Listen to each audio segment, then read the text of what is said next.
Hi guys, Alistair Taylor down here at Living Golf Academy, and today I'm going to try and answer a question that I get asked a huge amount by golfers down at the range, and I've also had a few questions on my YouTube channel asking this as well, is to should you lift your left heel off the floor during your backswing?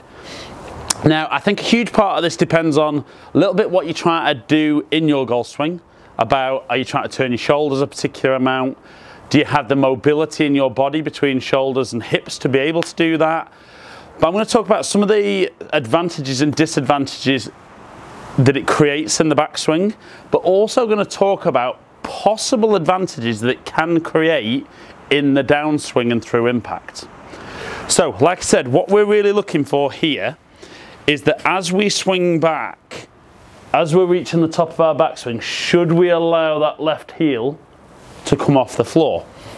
Now I think a great little thing that most golfers are aware of is that they're looking to turn their shoulders about 90 degrees in their backswing. Now that's all well and good, but it depends how far you can turn your upper body without your lower body turning. So for me personally, not too bad, and potentially I've got a little bit more range of motion than a lot of the guys I see. Maybe not as much as some of you guys watching, maybe more than some of you guys watching.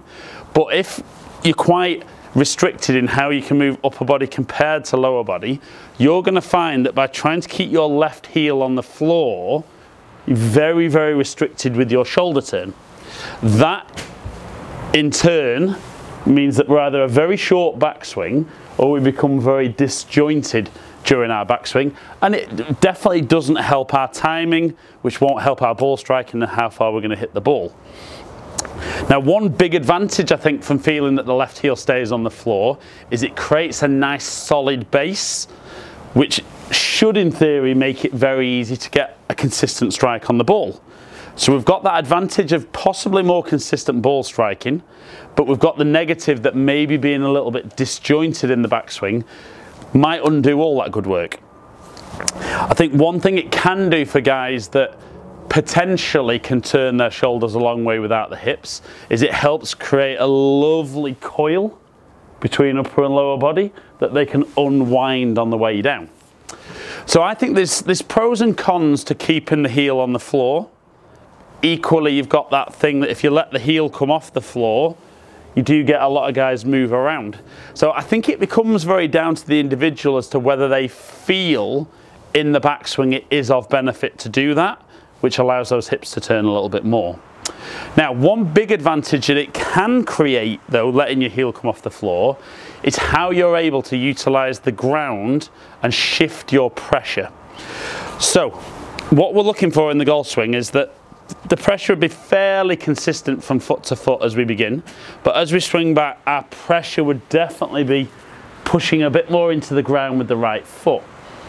But what we see with all great ball strikers is that in the downswing, by the time their arm gets parallel to the floor, they've got maximum pressure in that lead foot, which then creates a little bit more speed through the body, resulting in energy through the body, but resulting in speed of the club head.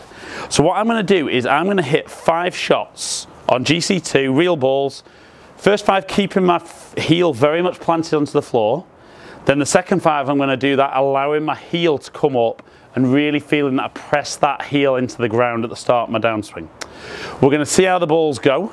We're going to look at some numbers and see, for me particularly, would it be beneficial or would it be a negative to lifting my heel in the backswing. So first 5, we're going to go heel stay fully in contact with the ground.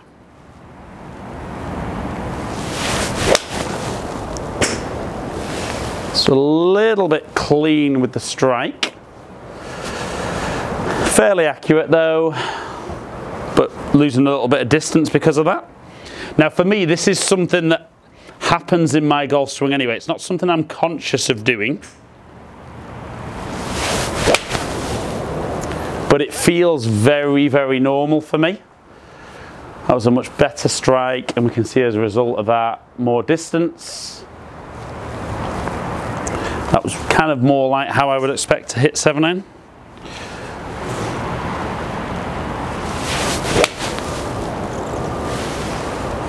And again, felt nice and solid, just turning over a tiny bit.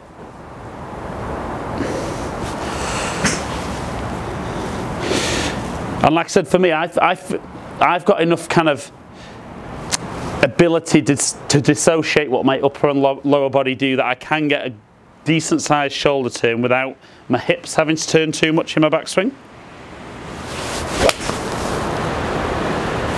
Maybe just a little bit heely with that strike. Again, not too bad.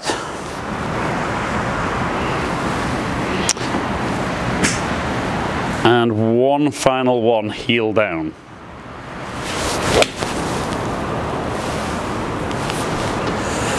And again, pretty stock shot for me, little draw. Distance wise, probably round about where I would expect. Right then, so let's switch now. Big change for me this, and I'm expecting this to feel quite different during my golf swing, but as I swing back now, I'm going to allow that left heel to come off the floor, and like I said, my first movement in my downswing is really going to be to press that heel, which I know from my work on body track, it's going to shift my pressure a little bit better in my downswing. So like I said, I'm going to have to think about this because this isn't normal for me. Felt pretty solid. Just turning over a little bit more.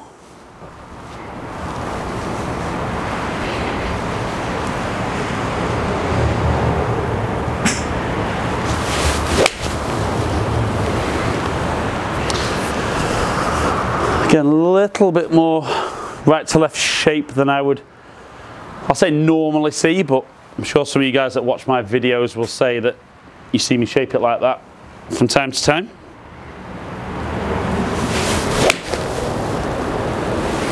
Felt a little bit heavy with the strike. So a little bit of ground first there. Not one of my best ones.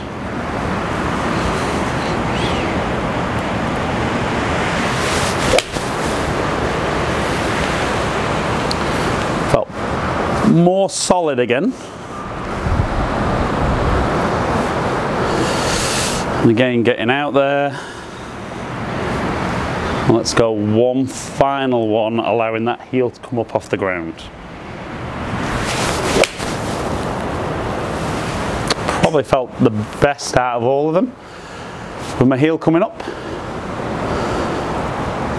And again, pretty good. So guys, before we look at the numbers there, my feedback there would be, it obviously felt different for me letting the heel come up because it's not what I'm used to doing. And I'm sure any of you guys that work on your swing will appreciate that when you've got something that feels a little bit different, maybe that consistency level with strike or shot isn't always there. The big thing for me when I feel that my heel comes off the floor is I feel it allows my body to move around too much, and particularly on the way back feels that I can move behind the ball too much. And I know if I don't get back, then my club face is a little bit more closed at impact, and that's predominantly where that one that sets off a bit left and then shapes more so tends to come from. But let's look at some numbers and see from a pure performance perspective, should we be heel up or heel down? Okay then guys, so we'll look at numbers there. We've got average club head speed 89 with my heel down compared to 89.6, so nothing really in that. Ball speed, we saw 114 against nearly 117, so probably slightly better ball striking, but probably that first one with heel down there only being at 109, just dragging that down a touch. But we can see I did get some slight more ball speeds from when I was heel up. Now, it's saying there that ball striking, yes, was better. Launch slightly lower as well, so a slightly different impact position, and definitely that would help increase the ball speed. We're looking, for whatever reason, I got a little bit more backspin as well out of the heel up as opposed to heel down. Now again, that's just contact point on the club face with me. Peak height almost identical, and interestingly there, even though I had more ball speed out of heel up, the distance was exactly the same, but the distance was only the same because there was more backspin with the better strikes from heel up. Okay guys, so we've looked at numbers there, and honestly there was nothing really in that performance wise, and being honest, I was kind of expecting maybe a little bit more speed from lifting the heel and planting. Certainly when I've done some testing, and I am going to do a video on body track showing how much better I can shift that pressure, but I was kind of expecting a little bit more. And certainly for me, with the irons especially, I don't necessarily see any kind of change, but if anything, just maybe felt that that ability to actually influence the direction of the ball was slightly hindered when my heel came up off the floor. So certainly for me, I would say heel down, particularly with my irons. It'll be interesting, the video I'm going to do with driver, to see if that makes a bigger difference. But for you guys out there, don't be afraid. Try some shots where you keep your heel on the floor. Like I said, for a lot of you, I think it'll be a little bit restrictive, but then hit some shots with the heel allowing to come off the floor, planting that heel down, start the downswing, and just see for you, should you be heel up or heel down during the backswing. So guys, hope you've enjoyed the video. If you have, like and share it as ever. Comment below and I'll try and get back to you. Subscribe to my channel if you don't already. Follow me on all the social media platforms, all under Ali Taylor Golf. Hopefully catch up with some of you guys down here in the future. Stay in contact.